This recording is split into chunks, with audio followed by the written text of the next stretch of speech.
إذا شكرا للزميل عبد العزيز بوهميل على هذه الفقرة، وشكرا للزملاء في المونتاج محمد الحربي ومحمد اليحيى وجميع الزملاء، المخرج منصور الغامدي.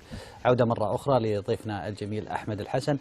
أحمد، أنا ودي أرجعك شوي وراء في تصريح، وتحديدا في صحيفة المدينة أنت ذكرت من خلاله أنه رجال الأعمال يرون أن الفن بين قوسين خربطة، يعني كلام فاضي. أنت كنت ترى أنه لا، الفن في رسائل توعوية وتثقيفية وتربوية. الآن أنت تشاهد الدراما الخليجية، هل فعلا هناك رسائل مجدية وجيدة للجمهور، أم اللي نشاهده غث كثيرا؟ ما يخلى طبعا، أصابع اليد ما هي واحدة يعني. فتلقى بعض المنتجين يقدموا الأعمال الجميلة، وبعض يقدم الوسط، وبعض يقدم الهابط، وبعض على حسب كل واحد، وعلى حسب فكره، وعلى حسب ثقافته، على حسب طلبات القنوات، على حسب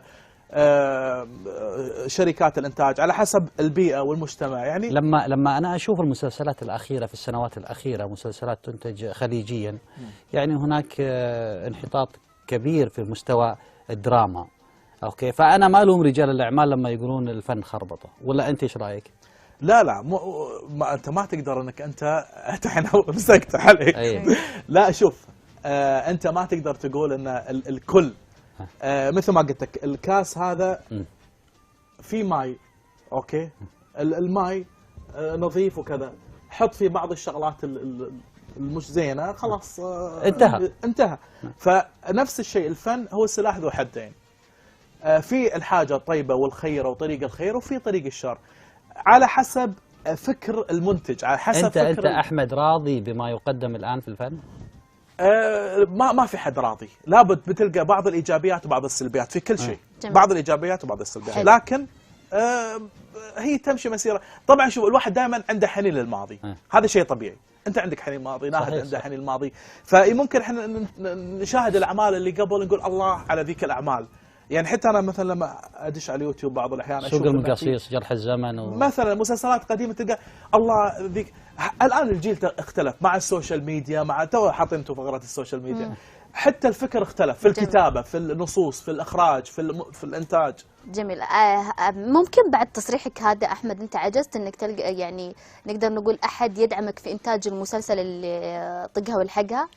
أكيد طبعا. بعد أكيد. التصريح هذا حسيت إنه العالم لا هو طبعا في ناس وقفوا معي في هذا العمل، يعني الله يذكره بالخير، الأستاذ علي القطان، في كذا شخص يعني وقف معي بهذا العمل. لكن هم يعني أنت تتعب في وجود الدعم كفنان، مو بس أنا، يعني أنا أتكلم حتى بصفة فنانين السعودية بشكل عام، يعني احنا كفنانين الشرقية، حتى فنانين الغربي. يعني أنا انبسطت كثير في رمضان الماضي لما لقيت في إحدى القنوات مسلسل حارة الشيخ لفنانين جدة والحجاز بشكل عام، المدينة وكذا، وشاركوا من الجميع.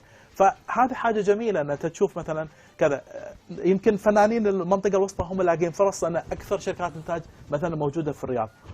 احنا بالشرقية كمان عندنا شوي قلة بالإنتاج، فنتمنى أن احنا نلقى دعم. طيب فعلا. يعني طق خطوة طقها والحقها، جرأة أم مجازفة؟ الاثنين، هي جرأة ومجازفة.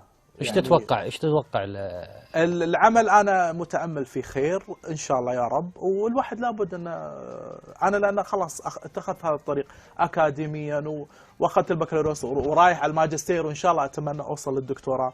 فاكيد انا لازم اجازف ولازم اغامر، ما يصير اوقف واقول انتظر، مشكلة الانتظار. جميل. فلازم اتسلف من هنا واقرض من هنا واخذ من هنا وابيع سيارتي عادي عشان الواحد يوصل. يعني انت رجل مكافح ومشوارك جميل جدا، بدءا من صحفي فني الى ان اصبحت ممثل وفنان ومخرج واكاديمي. ايش الرسالة اللي توجهها الان لمن يشاهدك من الشباب اللي وده يدخل هالمجال؟ الصبر. انت دام دخلت هذا المجال، هذا الخط الطريق الفني يبي له صبر. تتحمل ما يجيك. طبعا أحمد، أنت مريت بضائقة مادية في كثير من الأحيان. طبعا هذه خلها على الله يعني، وما زلنا يعني الحمد لله على كل حال.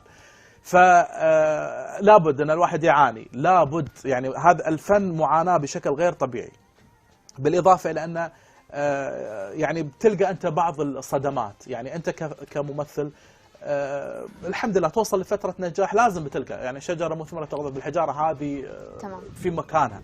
فلا بد من المعاناة، وأكيد حتى تلاقون أنتم كمذيعين ما شاء الله نجوم مشاهير وكذا بتلقون يعني أكيد ناهد اضربوها ضرب يعني ما خلوها.